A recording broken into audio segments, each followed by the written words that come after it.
The Confucian Lecture Hall in Beidongye village of Shandong province was packed with villagers on Saturday morning. 10 years ago, the first Confucian Lecture Hall was established in the village, which is not far from Nishan Mountain, the birthplace of ancient Chinese philosopher Confucius. 俺乡亲儒说讲堂呢是从2013年开始的，通过这几年的学习啊，老百姓的觉悟确实有了不少提高，老百姓的精神面貌也发生了不少改变。通过这几年，村里呢变化也不少，村里环境卫生这个变化好了，邻里之间的关系变好了。我一名义工，每次周六来这里和乡亲们度过一个愉快的周末。从这开始到现在将近10年了，来到这里就像来到家里一样，感觉到很温暖。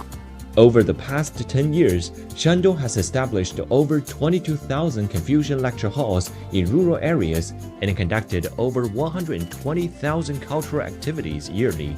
Many are hoping that their efforts would reintegrate the essence of traditional Chinese culture into rural areas and stimulate the fundamental vitality of Chinese civilization.